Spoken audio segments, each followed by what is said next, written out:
how's it going, guys? It is Glake here. Alright, so first off, I want to start this video off by apologizing for the lack of YouTube videos lately. It's been quite a handful of weeks since I've last been consistently uploading videos. Last few weeks, however, I've been pretty busy prepping for E3 coverage with one of my other side projects. Now that E3 is out of the way, I decided to make a video basically about E3. This E3 was pretty different from the last few years. There were still some pretty good announcements, and I thought, you know what, how about I celebrate my return to YouTube with a video basically featuring some of my, I guess you could say, favorite announcements from E3 2016. How about we do top 5 favorite announcements? There were a lot of crazy announcements. A lot of them were kind of, I guess you could say, repeats from last year, you know, titles that were announced last year but further elaborated on this year. But you know what? I've got 5 brand new announcements that were touched on at E3, so I'm going to be talking about those in this video. Let's start with number 5. Alright, so number 5. You're probably thinking, you know what, he's probably going to announce a title I already know. But no, you're wrong. This is actually not a software title. It's actually an announcement made by Microsoft during their press conference that took place on Monday. One of the things that they announced actually kind of caught me off guard, and I actually enjoyed the announcement quite a bit, and that was the announcement of Xbox Design Lab. Now, I don't know about you, but I'm a huge freak when it comes to, you know, controller and hardware personalization services. I thought this was pretty cool because, in all honesty, the Xbox One controller is probably my favorite controller of this generation when compared to, you know, the Wii U gamepad and the PS4 controller. I'm liking the Xbox One controller quite a bit. And basically what Xbox One Design Lab is you can, you know, if you're looking to purchase a new controller, you can basically customize it with ton of freaking different colors. I think they said there's over 8 million different combinations that you could do with the controller in terms of, you know, putting color on. You could also add your own laser imprinting if you wanted to. All for $79.99 just for the color customization, but if you want to add the laser print, it's $99.99. Unfortunately though, right now they don't offer anything in terms of customizing your own Elite controller, Xbox One Elite controller, which I was really disappointed about because, you know, if they were to implement something like that where you could, you know, customize your own Xbox One Elite controller, they would basically just put SCUF out of business in terms of, you know, Xbox One design, Xbox One controller customization.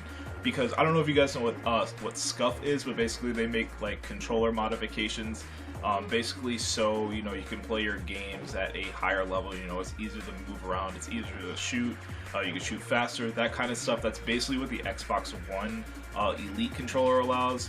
But unfortunately, Xbox One Design Labs currently doesn't have a option for you to customize the Xbox One Elite controllers, but hopefully they add something like that in later this September when Xbox One Design Lab officially kicks off. But yeah, that's my number 5 favorite announcement from E3 2016. Alright, so number 4, as far as my favorite announcement is concerned, would probably have to be God of War.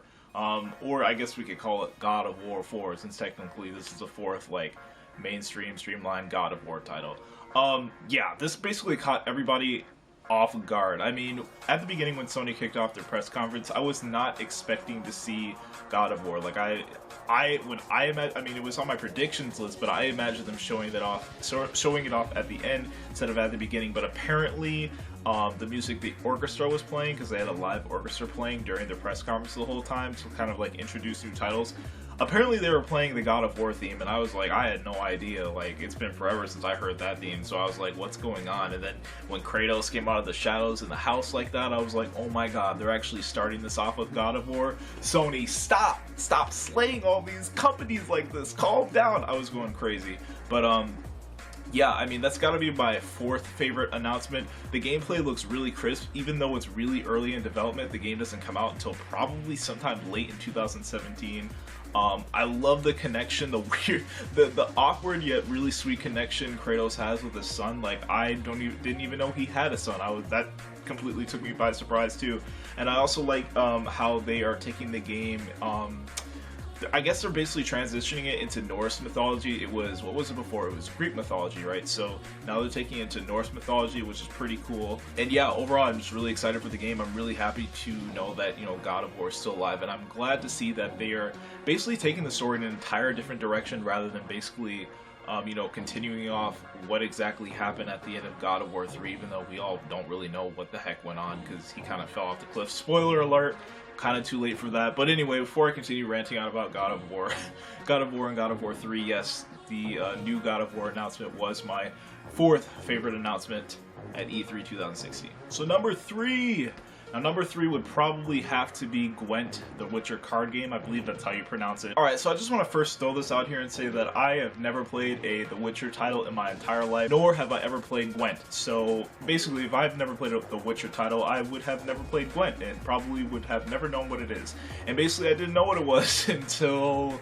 I don't know, until I heard about the Kickstarter only a few days ago, and I heard that the Kickstarter was successful or something like that, and then boom, here this announcement was at E3 2016. Now, it's supposed to be on, I believe, mobile platforms and Xbox One, but it's coming to Xbox One first.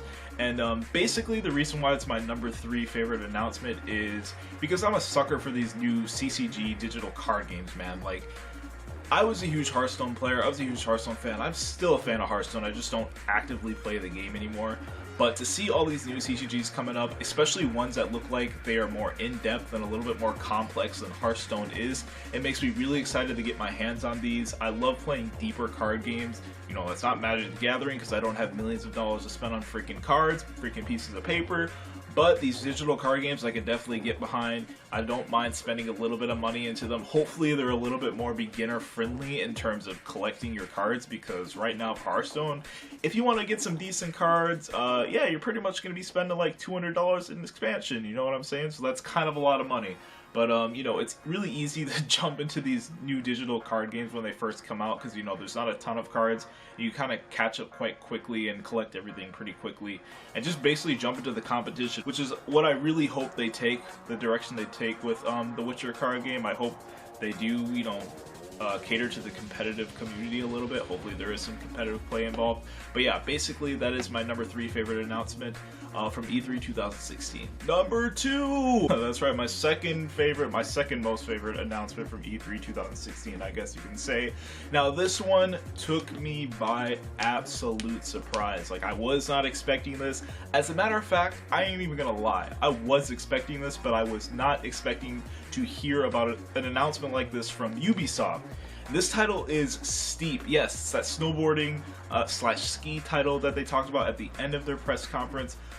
Yeah, this is basically all I've ever wanted for a very, very, very long time. Now, originally, I really wanted a brand new SSX title, you know, one that was more than average, because the one in 2006, I believe, that was the last one that released. That one was okay. Wasn't as good as SSX 3 in my opinion.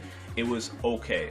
But when they came out and announced this title, Ubisoft Steep, I was like, oh my god, this is possibly going to be better than a new SSX. Now, if you guys are confused what Steep is, it's basically an open world snowboarding slash skiing game. You know, you snowboard, race down these giant mountains, you connect with other players while you're doing that, you can free skydive down the mountains and take photos and just see the freaking mountain line. It's extremely awesome. Like, I absolutely cannot wait for this title. And what's even better is that it comes out in December. I love when winter games come out in the winter. Nothing makes me more happier than that. I'm tired of winter-based games coming out in the summer or the spring, like The Division. What's up with that? Why did it launch in March? Why didn't it launch in December or something? Anyway, yeah, Steep is definitely one of my most highly anticipated titles of 2016. Definitely my second favorite announcement from E3 2016, and yeah, I just absolutely cannot wait to get my hands on that one. Alright, y'all, number one, my absolute favorite announcement from E3 2016. I'm sorry, this is going to disappoint some of y'all, but it's gotta be Quake Champions. Yes, Quake Champions. Alright, so let me tell you something about Quake, right?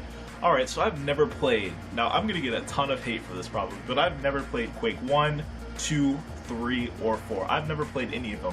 The only Quake title I've played is Quake Live. Yeah, basically back in 2010, 2011 was the first time that I really got into PC gaming. As a matter of fact, it was the first time that I ever owned a PC that had more than 512 megabytes of RAM and more than, like, I don't know, 50 gigabytes of hard drive storage. Basically, 2010, 2011 was the first time that I've ever owned a PC that was capable of playing a game other than, you know, Space Pinball. You know that one game that comes on. Yeah, you all know what I'm talking about if you had to live through the struggle. But Quake Live was one of the first titles that I started to play on PC. Why? Because first of all, it was free to play. It was extremely accessible because it was browser based. You didn't have to download anything, and it was pretty easy to invite friends to play with. I played hours and hours and hours of Quake Live, and mind you, I was ass at the game, and I'm still trash at the game. But it's basically scored a very special place in my heart, and I actually enjoy it quite a bit. And personally, I would love to see Quake return as a competitive FPS title. I would love to see it blow up in the esports community. Unfortunately, I don't know how that's going to work now because this Quake Champions is taking quite a different approach than the previous Quakes. This one is going to be more, you know, hero class based. You know, each character is going to kind of have their own abilities, kind of like what's going on in Overwatch and like Battleborn and some of these other like new gen, you know, arena style, I guess, like hero based FPS, competitive FPS games. But I do think Bethesda can make it work. They already said that they're, you know, planning esports support for it. I think they're going to be talking about it more at QuakeCon. So, you know, I'm definitely looking forward to QuakeCon to hear more about it. Hopefully they'll probably have some sort of tournament, some sort of demo that people can mess with. And, you know, some sort of tournament where we could see it in, like, action competitively. So that'd be pretty nice. But yes, Quake Champions is my #1 favorite announcement from E3 2016. Now, there were a ton of other announcements that I also like quite a bit that I won't really go into in this video. Maybe I'll save some for future videos. But yeah, those are my top 5 favorite announcements from E3 2016. I'd be more than interested to hear about your top 5 favorite announcements. You can post those in the comments below. And if you don't have a top 5, let me know what your favorite announcement from E3 was. Let me know a whole long list of what your favorite announcements were. I'm actually really curious because this E3 was a lot different than from the past few years. Not a lot of brand new stuff was announced, but you know, I think some things did take some people by surprise. So definitely share your thoughts, and if you haven't subbed to the channel yet, please be sure to do so. If you like the video, please be sure to drop it a like. You can follow me on all my social media pages and all that other stuff, all in the description below. Hopefully you guys enjoyed this video. Can't wait to keep bringing you guys more videos again, but until next time, you guys keep on gaming. Peace out.